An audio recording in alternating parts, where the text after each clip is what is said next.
Salut à tous et bienvenue en Burgundy. Alors aujourd'hui, qu'est-ce qu'on a? Eh bien, on a deux occasions. Un Glock 17 génération 5 et un Canik TP9 SA. Donc, les deux sont en 9 para. Vous savez déjà, on a déjà fait une présentation du Glock 17 et aussi une présentation du Canik. Donc bon, on va pas recommencer la présentation. Par contre, on n'avait pas l'occasion de tester les deux, de faire un duel donc de précision. Allez, eh bien c'est parti pour un test de précision. Commençons par la longueur de canon. Donc là on a 114 mm pour le Glock, 110 pour le Canik, donc on est à peu près sur la même chose. Les organes de visée, je vous les montre. Donc les organes de visée, eh bien on est sur des organes de visée type combat. On voit bien le système 3 points pour le Canik et le système en U pour le Glock. Ce qu'on va faire, vu que c'est des modèles d'occasion, et on connaît le nombre d'accessoirisations pour changer le poids de départ et... Voilà, le poids de départ des Glock.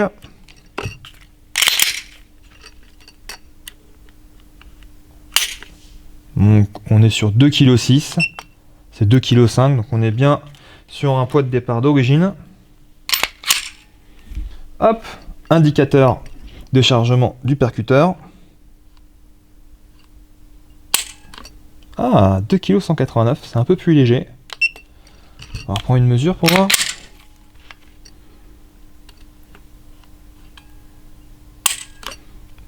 Deuxième prise, 2,520 kg. Donc on est à peu près sur le même poids de départ.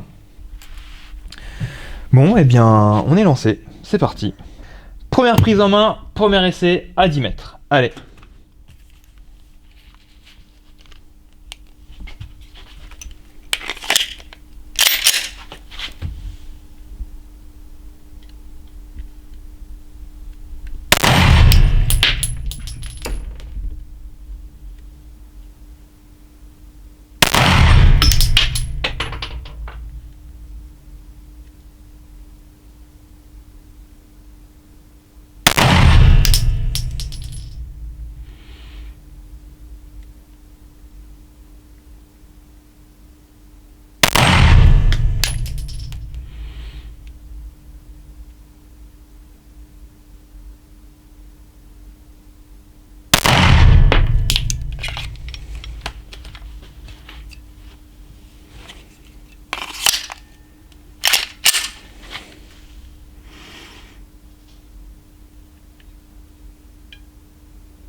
Voici les résultats à 10 mètres. À gauche, le Glock. À droite, le Canik. À quelque chose près, c'est à peu près le même groupement. Hein. Ça faisait un petit moment que j'avais pas essayé des Striker Fired. Hein, donc c'est cette fameuse pédale de sûreté qui est en plein milieu de la queue de détente. Les essais ils ont été faits en même temps, hein, comme ça il n'y a pas de différence.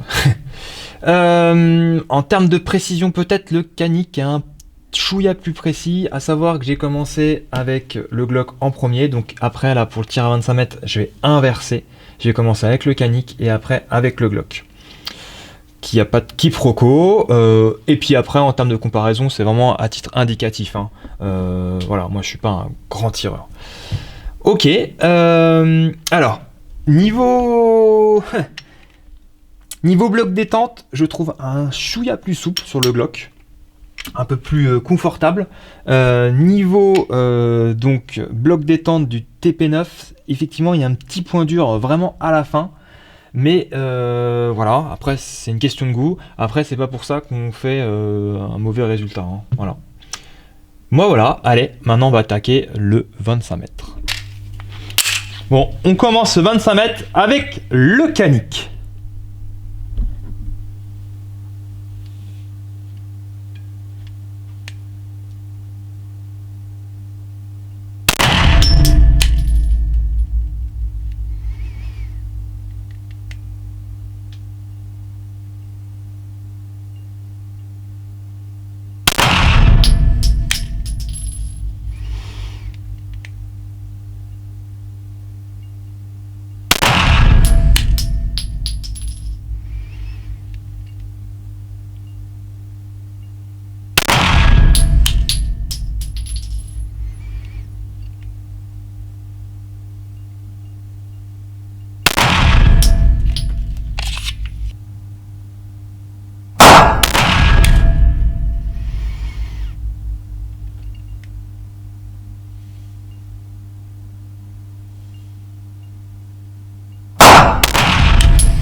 autour du Glock.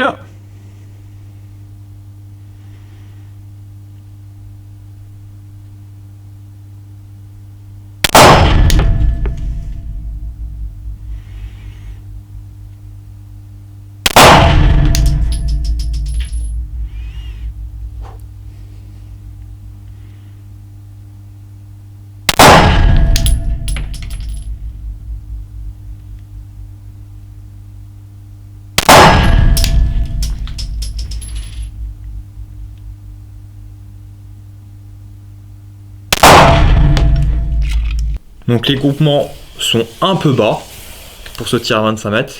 On a conservé donc les réglages d'origine.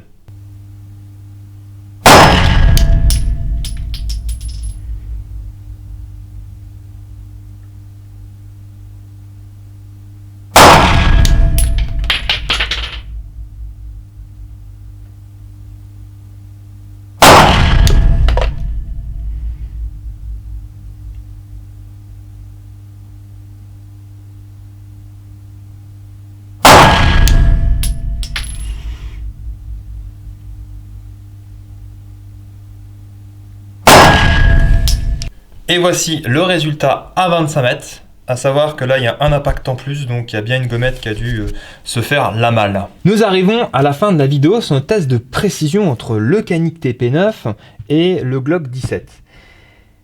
Alors, par arme, que je remette le contexte, par arme j'ai utilisé 20 munitions, c'est peu, hein, pour vous donner une idée, mais c'est pas mal, comme ça on peut se mettre à la place d'un tireur amateur, et non une personne qui possède cette arme. Effectivement, une personne qui possède cette arme va faire de meilleurs résultats, étant donné qu'il connaît parfaitement l'arme.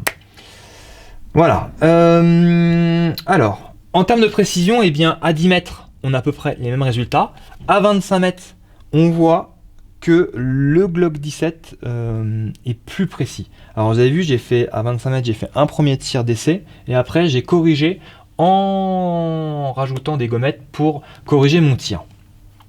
Et effectivement, eh bien, on a un meilleur groupement avec le Glock. Alors, certainement, moi, ce que j'ai apprécié, et je l'ai dit dès le départ de la vidéo, effectivement, le bloc détente du Glock est plus agréable que le bloc détente du TP9 qui a un petit point dur à la fin.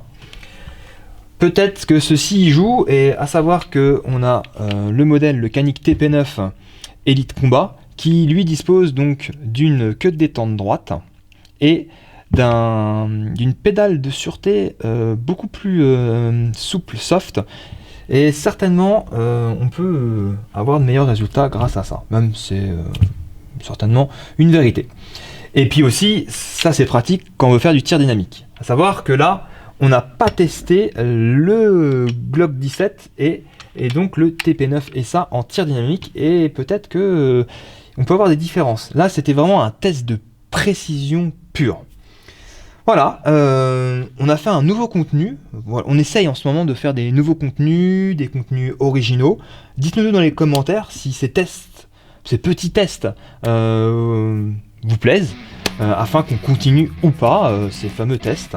Moi j'ai trouvé ça assez sympa. Sur ce, je vous dis à bientôt et Burgundy Power.